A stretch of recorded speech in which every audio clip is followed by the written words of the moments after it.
Education level different ہے، resources ان کے پاس، economic condition different ہوتی ہے.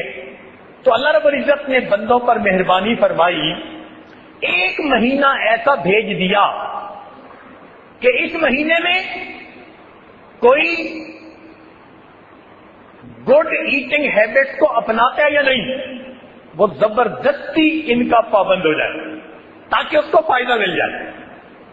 چنانچہ جو لوگ سارا سال خوب کھاتے ہیں، رمضان مبارک میں ان کے جسم میں سے کتنے ایسی چیزیں ہوتی ہیں جو ایکسیس ہوتی ہیں اور وہ ساری کی ساری جسم سے نکل رہی ہوتی ہیں.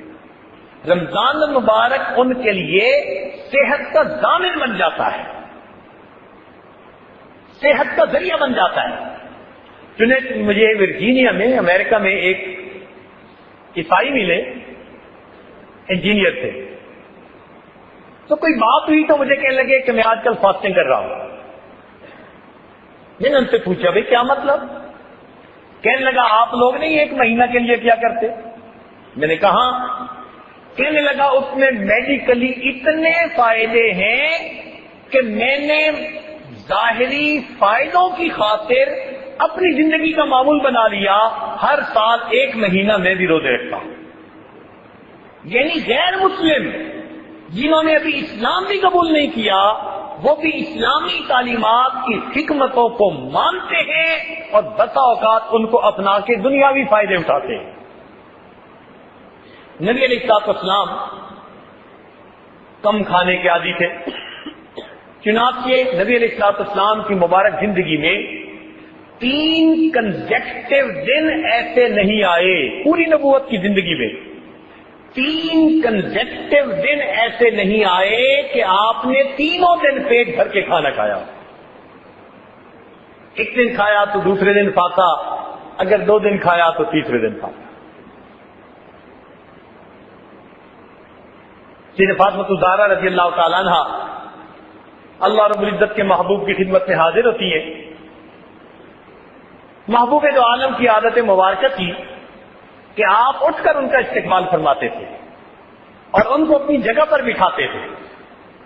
چنانچہ جب آپ نے ان کو بٹھایا تو انہوں نے اپنی چادر کے گانٹ کھولی تو آدھی روٹی خشک سی اس میں بندھی ہوئی تھی. انہوں نے اس کو نبی اسلام کی خدمت میں تحفہ کے طور پر پیش کیا.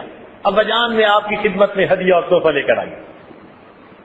سیدنا علی رضی اللہ تعالیٰ عنہ آٹا لائے تھے، میں نے روٹیاں بنائی، ایک ایک روٹی سب کے حصے میں آئی، ایک میرے حصے میں بھی آئی. ابا جان جب میں وہ کھانے لگی تو میرے دل میں خیال آیا، فاطمہ تم تو کھا رہی ہو، پتہ نہیں تمہارے ابا حضور کو کھانے کو کچھ ملا کہ نہیں ملا. تو میں نے آدھی روٹی بچا لی، اب میں آپ کی خدمت میں تحفہ کے طور پر وہ پیش کرتی ہوں. نبی علیہ الصلوۃ والسلام نے وہ آدھی روٹی قبول فرمائی اور ٹکڑا اس کا لے کر اپنے منہ مبارک میں ڈالا اور فرمایا کہ میری بیٹی فاطمہ، قسم اس پروردگار کی جس کے قبضہ قدرت میں محمد صلی اللہ علیہ وسلم کی جان ہے، 3 دن گزر گئے تیرے والد کے منہ میں کوئی روٹی کا لقمہ نہیں گیا.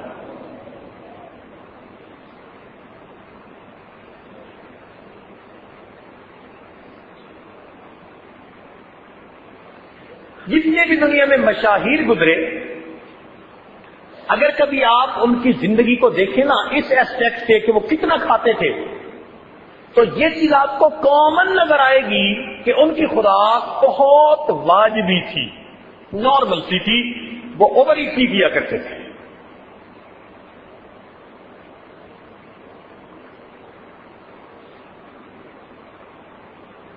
چنانچہ امام بخاری رحمۃ اللہ علیہ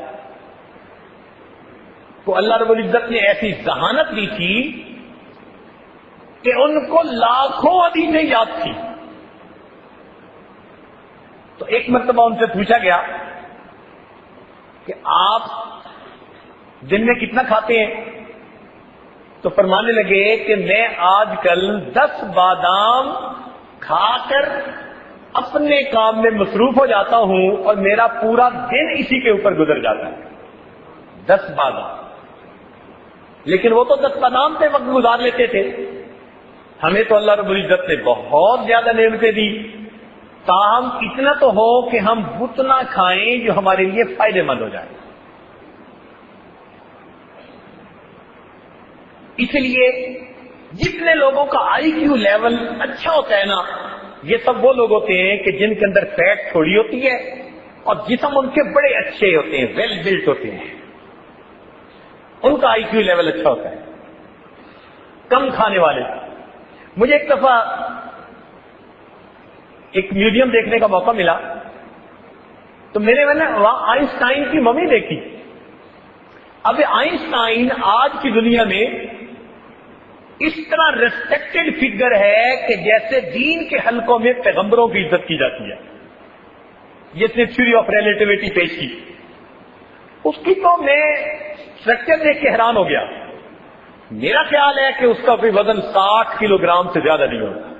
پتلا دبلا سا بندہ، لیکن اللہ نے اس کو کیسا دماغ دیا کہ اس نے جو مادے اور انرجی کے ٹرانسفارم ہونے کی ایکویشن دی، آج اس پر بنیاد رکھ کر دنیا کے اندر سب سے زیادہ ریسرچ کی جا رہی ہے. تو جتنے بھی اچھے دماغ والے لوگ آپ کو ملیں گے نا، ان سب کی ایٹنگ ہیبٹس بہت ہیلدی ہوں گی. ہمارے نوجوانوں کو چاہیے کہ یہ بھی اچھی ایٹنگ ہیبٹس کو اپنائیں، اور رمضان مبارک کا مہینہ اپنی ہیبٹ کو کنٹرول کرنے کے لیے بہترین مہینہ ہے. حکم دے دیا گیا کہ دن کے اندر کھانے پینے سے آپ رک جائیے. اس کی کتنی حکمتیں ہیں. انسان کے اندر صبر پیدا ہوتا ہے، انسان کے اندر اللہ تعالیٰ کی نعمتوں کی قدر دانی آتی ہے. ہم پتہ نہیں کتنا کھانا ضائع کر دیتے ہیں. جب خود بھوکے ہوتے ہیں نا، تب پتہ چلتا ہے کہ ایک لقمے کی کیا ویلیو ہوتی ہے.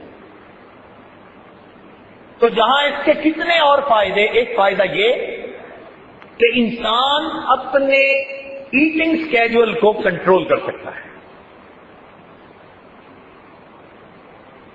ایک ہوتا ہے کم کھانا، یہ بھی نبی علیہ السلام کی مبارک سنت، اور ایک ہوتا ہے آہستہ کھانا، یہ بھی نبی علیہ السلام کی مبارک سنت ہے.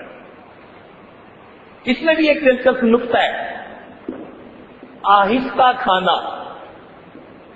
آپ نے دیکھا ہوگا نا کہ ہم میں سے بعض دوست کھانے کی دسترخوان پر بیٹھتے ہیں نا، تو ودن 2-3 منٹ وہ بہت کچھ کھا چکے ہوتے ہیں.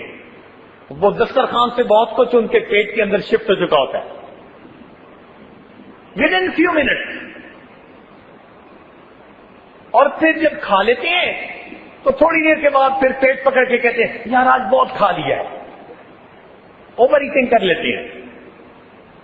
اس میں ایک دلچسپ بات اور نقطہ جو فائدہ دے گا وہ یہ کہ مجھے ایک مرتبہ ایک مضمون پڑھنے کا موقع ملا جس کو ڈاکٹرز کی ایسوسی ایشن ہے کسی ملک کی، انہوں نے چھاپا تھا. پکی بات، انہوں نے لکھا تھا کہ جو بندہ اپنے وزن کو کم کرنا چاہے اس کو چاہیے کہ وہ آہستہ کھائے. اب اس کو پڑھ کر یہ بڑا حیران ہوا. بھائی اب تک تو کہتے تھے کہ جو وزن کم کرنا چاہے وہ ڈائٹنگ کرے. دو طرح کے لوگ ہوتے ہیں نا، کچھ ڈائٹنگ کرتے ہیں اس کے قائل ہوتے ہیں، اور کچھ ڈائی ایٹنگ کے قابل ہوتے ہیں. کچھ ڈائٹنگ کے قائل اور کچھ ڈائی ایٹنگ اس کے قائل ہوتے ہیں. تو ہم نے پہلی مرتبہ سنا کہ جناب آہستہ کھانے سے انسان کا وزن گھٹتا ہے. ہمارے لیے ایک نئی چیز تھی. ہم نے پورے لٹریچر کو پڑھا تو واقعی اس نے ایک عجیب بات لکھی ہوئی تھی. اس پہ لکھا ہوا یہ تھا کہ جب ہم کھاتے ہیں ہم نے کتنا کھایا یہ ڈیسیژن ہمارا دماغ کرتا ہے. اچھا دیکھیں ایک مثال سمجھیں کہ انسان کا سر بالکل سیدھا ہے یا جھکا ہوا ہے، اس کا ڈیسیژن آنکھیں نہیں کرتی. اس کا ڈیسیژن دماغ کرتا ہے.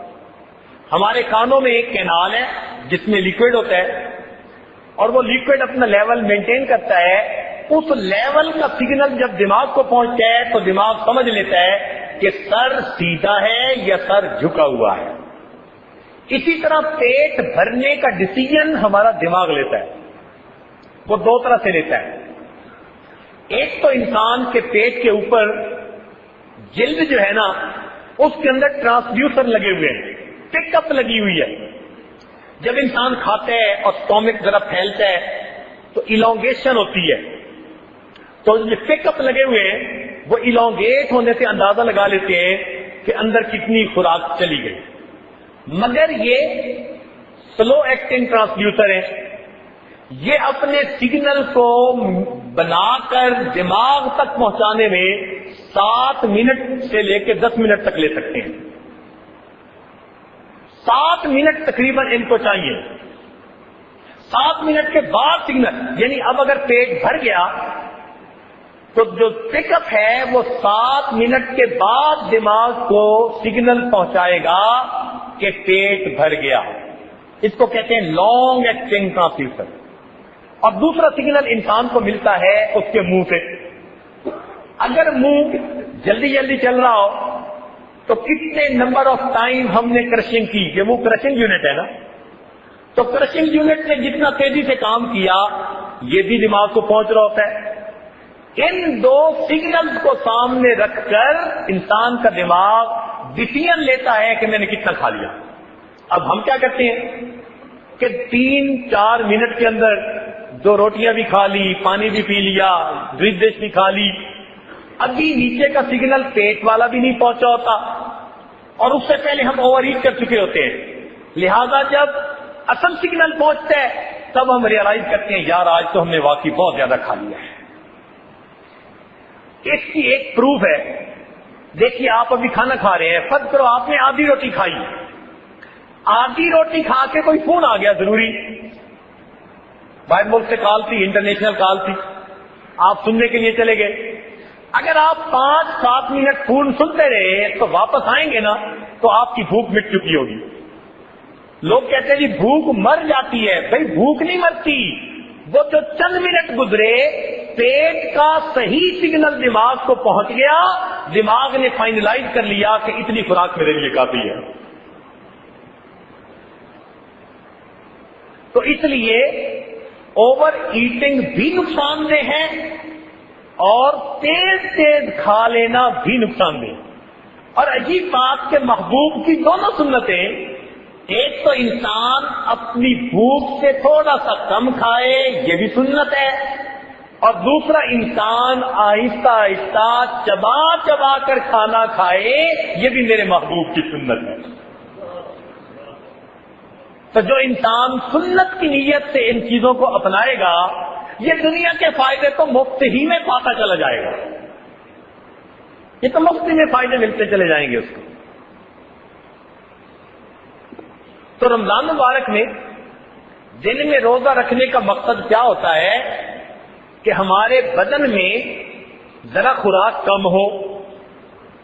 اچھا جب کم ہوتی ہے تو کیا ہوتا ہے, جب بھی بدن میں معدے میں خوراک کم ہوگی اور بدن کو ضرورت ہے تو بدن کی جو فیٹ ہے نا اس کو اسی وقت شوگر میں کنورٹ کر کے بدن استعمال کرنا شروع کر دے گا.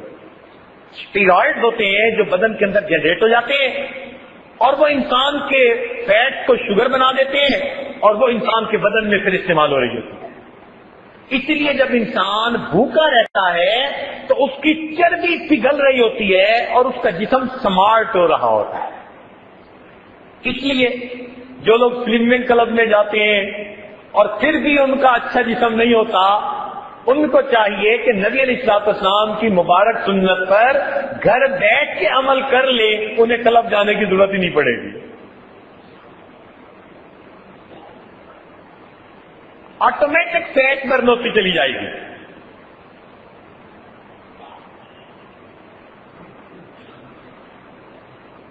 تو ایک تو رمضان مبارک میں روزے رکھوائے گئے اور دوسرا رات کو تراویح کا حکم دیا گیا, اس میں بھی ہمارا فائدہ.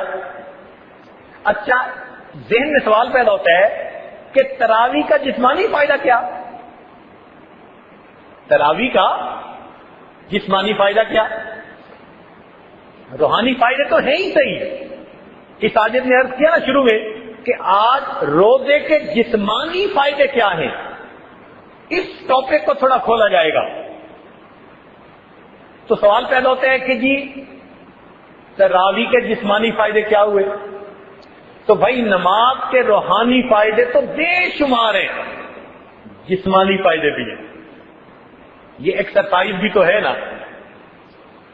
پہلے کہا جاتا تھا ڈاکٹروں کی طرف سے کہ جی آپ ہفتے میں 4 دن کم از کم برسک واک کیا کریں،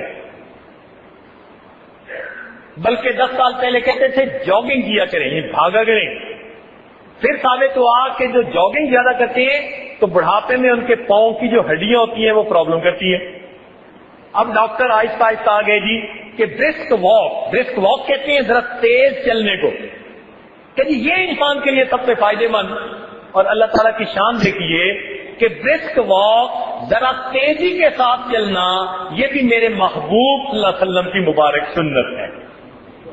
حدیث پاک میں آتا ہے کہ اللہ تعالیٰ کے محبوب ایسے چلتے تھے جیسے اونچی جگہ سے کوئی نیچے کی طرف تیزی کے ساتھ اتر رہا ہوتا ہے۔ ذرا تیز چلنا یہ محبوب کی مبارک سنت ہے، اور آج دنیا نے دھکے کھا کھا کے بالآخر میرے محبوب کی سنت کو اپنا لیا دنیا کے فائدے کی خاطر۔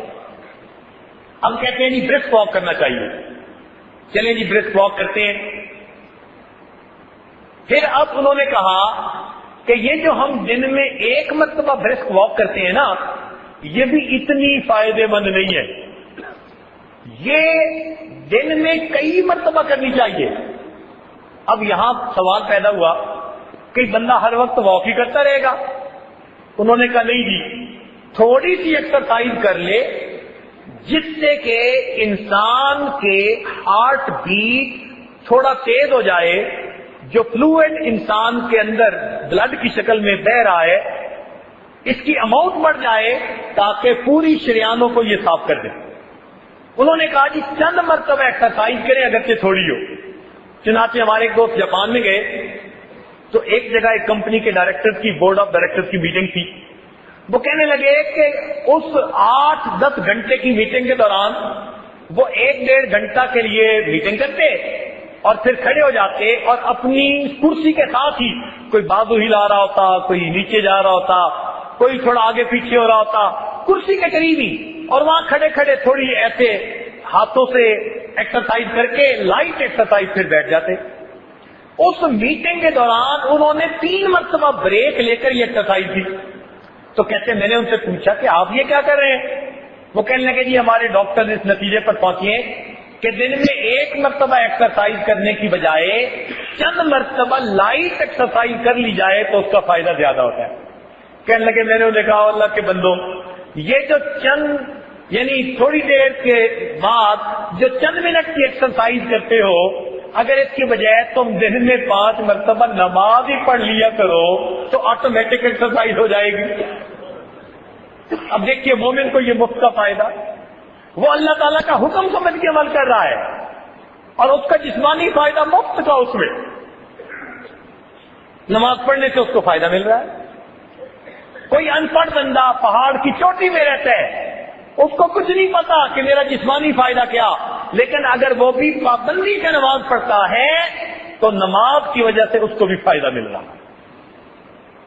ہمارے کئی نوجوان نماز کی پابندی نہیں کرتے، اس نماز کی وجہ سے دیکھیے کتنے فائدے پہنچ رہے ہیں۔ مجھے ایک مرتبہ ہم اسپیس میوزیم دیکھ رہے تھے، Smithsonian series of museum Washington میں، تو ہمیں ایک ڈاکٹر صاحب مل گئے، وہ بات چیت کرتے رہے، انہوں نے حلیہ دیکھا مسلمانوں والا، تو مجھے کہنے لگے کہ تمہیں پتہ ہے کہ جو زیادہ عبادت گزار ہوتے ہیں نا مسلمانوں میں، ان کے چہرے سے نور ہوتا ہے؟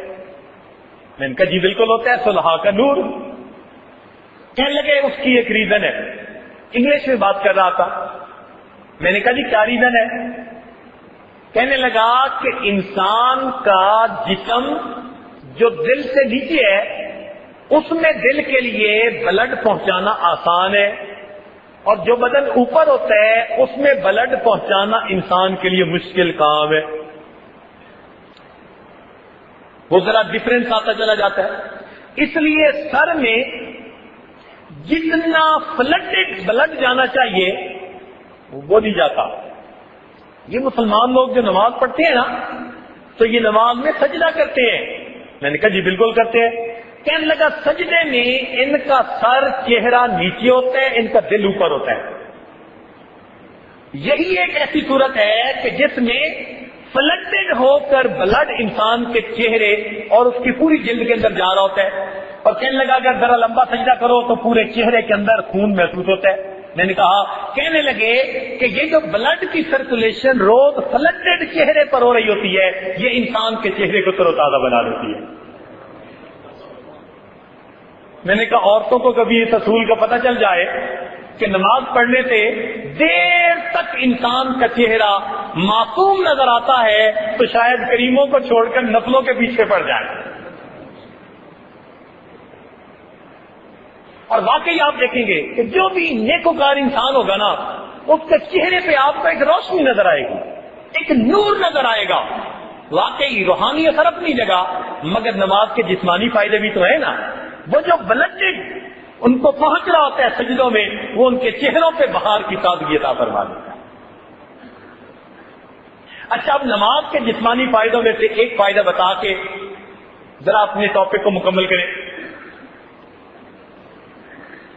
ڈاکٹر اس بات پر متفق ہے کہ آدمی رات کو جب سوتا ہے صبح کے وقت اس کا شوگر لیول سب سے ڈاؤن ہوتا ہے. اسی لیے لیبارٹری میں کولیسٹرول چیک کروانا ہونا کہتے ہیں جی فاسٹنگ کر کے صبح کے وقت آئے بغیر کھائے, اس وقت شوگر لیول سب سے ڈاؤن ہوتا ہے. تو جب شوگر لیول انسان کا سب سے ڈاؤن ہے تو اللہ تعالیٰ نے فجر کی نماز کی کتنی رکعتیں بنائی؟ 4. اس لیے کہ لیول تو پہلے ہی ڈاؤن ہے, زیادہ لمبی ایکسرسائز کی ضرورت ہی نہیں. بھلے قرات کتنی لمبی کرو مگر ایکسرسائز کتنی ہے؟ 4 رکعت. 4 رکعت پہ کام سمٹ گیا. اب اس کے بعد ہم نے دوپہر میں کھانا کھایا اور ماشاءاللہ خوب پیٹ بھر کے کھایا.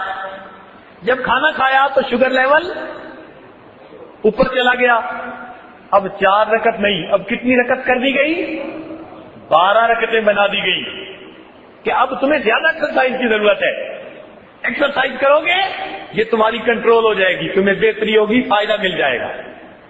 اچھا, جب لیول کم ہو گیا تھا تو پھر اثر کی پھر کتنی رکعتیں بنا دی گئی؟ بھائی کیونکہ کم ہو گیا تھا نا, 4 آپشنل. بھائی اگر تم چاہو تو پڑھو ورنہ کوئی بات نہیں, تمہیں معاف کر دیں گے. اور جتنی میڈیکلی ہے وہ کتنی؟ 4 فرض اور 4 ان کے اوپر چھوڑ دیا گیا. لیکن ہو سکتا ہے کہ اس کے بعد کسی نے اثرانہ چائے پی ہو, کوکیز کھائی ہو, آئس کریم کھا لی ہو, کسی بھوک لگ رہی ہے تو پھر لیول ذرا ہائی ہو سکتا ہے. تو مغرب کی نماز کتنی بنا دی گئی؟ 4 رکعت نہیں, کتنی رکعت؟ 7 رکعت بنا دی گئی. اور عام طور پر مغرب کے بعد عشاء کا کھانا ہوتا ہے تو مغرب کے بعد پھر ہم نے کھانا کھایا. اب جب ہیوی کھانا کھایا تو اب رکعتیں 7 نہیں, کتنی کر دی گئی؟ 17. اب یہاں پر ذہن میں آتا ہے کہ یا اللہ دوپہر میں تو 12 سے کام چل گیا تھا, اب 12 کیوں نہیں 17 کیوں؟ فرمایا اس لیے کہ دوپہر میں 12 رکعتوں کے بعد تم نے ابھی جاگنا تھا, کام کرنا تھا اور شوگر لیول ڈاؤن ہونے کے چانسز تھے. اور اب تو جناب سونا ہے, لہذا 12 سے کام نہیں چلے گا. کتنی پڑھنی پڑے گی؟ 17 پڑھنی پڑے گی. اچھا جی چلو 17 سے کام چل گیا. اللہ تعالیٰ کی شان دیکھیے کہ رمضان مبارک میں تو بندہ صبح روزہ رکھتا ہے اور سارا دن بھوکا رہتا ہے, تو شام کے وقت جب افطاری ہوتی ہے تو پھر اس وقت خوب بھوک لگی ہوتی ہے. اکثر اوقات روزہ دار اس وقت اوور ایٹنگ کرتے ہیں. اس وقت ماشاءاللہ ملک شیک بھی پی لیا, تو جوس بھی پی لیا, تو کھانے بھی خوب کھا لیے, تو شوگر لیول جب دم ہائی چلا جاتا ہے. جب بہت زیادہ اوور ایٹنگ کر لی تو پروردگار عالم نے کیا فرما دیا کہ بھئی اب 17 رکعت سے بھی کام دوبارہ نہیں چلے گا، اب تمہیں 20 رکعت اور بھی ادا کرنی پڑے گی تاکہ تمہارے جسم کو صحیح فائدہ پہنچ جائے۔ ایک آدمی سفر میں نکلا ہے، اب سفر میں تو اس کی ایگزرشن ہوتی رہتی ہے، تو جب سفر میں ایگزرشن ہو ہی رہی ہے، پروردگار عالم نے فرمایا اچھا جو فرض تھے ہم نے وہ بھی آدھے کر دیے اور جو نفل تھے وہ تمہیں ویسے ہی معاف کر دیے، ایگزرشن تو تمہاری ویسے ہی ہو جاتی ہے۔ تو دیکھیے پروردگار عالم کتنے مہربان ہیں اپنے بندوں پر کہ عبادت بھی ایسی رکھی کہ جس کا بندوں ہی کو روحانی اور جسمانی فائدہ پہنچ رہا ہے۔ تو رمضان مبارک کا مہینہ آنے والا ہے، یہ ہمارے لیے فائدوں کا دروازہ کھولنے والا ہے، روحانی بھی اور جسمانی بھی۔ اب ہمیں اس کے لیے ابھی سے تیار ہونا چاہیے۔ حضرت مولانا دامت برکاتہم نے جو عنوان رکھا نا استقبال رمضان، پڑھ کے بڑا دل خوش ہوا۔ واقعی آج کا بندہ ایسا ہی ہے، جو بھی اچھا بندہ ہے نا وہ ہر چیز کو پلان کرتا ہے، کہتے ہیں نا ویل پلان ہاف ڈن۔ جس کام کو تم اچھا پلان کر لو گے سمجھ لو کہ آدھا کام ہو گیا۔ آج تو شادی کی بھی پلاننگ 1 سال پہلے سے کرنی شروع کرتے ہیں، بزنس کی پلاننگ بھی پہلے سے کرتے ہیں، پتہ نہیں کتنا عرصہ پلان کر کے پھر کوئی کام کرتے ہیں۔ تو بھائی ہمیں رمضان مبارک بھی پلان کرنا چاہیے کہ ہم نے کیسے کرنا ہے۔ اس کی پلاننگ کوئی ورزش کرنی نہیں ہے کہ بھائی اتنی دن بیٹھ کے روز نکالنی شروع کر دو۔ اس کی پلاننگ یہ ہے کہ آپ اپنی مصروفیات کو ابھی سے ایسے سکیجول کریں کہ رمضان المبارک میں اپنے آپ کو لائٹ رکھنے کی کوشش کریں۔ گھر میں شادی ہو نا تو بندہ پورا مہینہ اپنے آپ کو ذرا لائٹ رکھتا ہے، او جی میری گھر میں شادی ہے، میں نے ذرا سکیجول بہت لائٹ رکھا ہوا ہے تاکہ میں شادی بھگتا دوں۔ جیسے شادی بھگتانے کے لیے 1 مہینہ اپنا سکیجول لائٹ کر دیتے ہیں، اسی طرح ہمیں بھی چاہیے اللہ تعالیٰ کی مغفرت میں سے وافر حصہ پانے کے لیے، اپنے گناہوں کو بخشوانے کے لیے اور اپنے رب کو منانے کے لیے ہم بھی رمضان مبارک کے مہینے کو لائٹ پلاننگ کر لیا۔ اور ہم کر سکتے ہیں، کتنے کام ہوتے ہیں جو بندہ خود کرتا ہے۔ تو اپنے سفروں کو پلان ایسے کریں، اپنے کاموں کو پلان ایسے کریں، میٹنگ کو پلان ایسے کریں کہ رمضان المبارک میں آپ ذرا لائٹ ویٹ رہنے کی کوشش کریں۔ جب آپ مینٹلی کچھ ذرا فارغ ہوں گے تو یکسوئی سے نماز بھی پڑھ سکیں گے، تراویح بھی پڑھ سکیں گے، اور پھر پریشر بھی نہیں ہوگا کہ صبح فلاں میٹنگ میں ہم نے جانا ہے۔ تو ایک تو تیاری یہ ہے کہ اپنے آپ کو ذرا لائٹ لوڈڈ کر لیں، اور دوسرا یہ کہ اپنے آپ کو رمضان المبارک کے سکیجول کے ساتھ ایڈجسٹ کرنے کے لیے مینٹلی تیار کر لیں۔ ایک آدمی کے اوپر نا ایک ڈر سا ہوتا ہے، اور جی روزہ رکھ لیا تو پتہ نہیں میں کمزور نہ ہو جاؤں۔ ایک عجیب بات کروں، ہمارا ایک دوست تھا کالج میں، اور اس زمانے میں جب اس کی عمر تھی 18 سال، انٹرمیڈیٹ میں پڑھتا تھا، 18 سال عمر تھی، اس کا وزن تھا 105 کلو گرام، اتنا بلکی اس کا جسم، اور وہ رمضان کے روزے نہیں رکھتا تھا۔ تو ایک دن اس سے پوچھا کہ رمضان کے روزے کیوں نہیں رکھتے؟ کہنے لگا میری امی کہتی ہے تم کمزور ہو جاؤ گے۔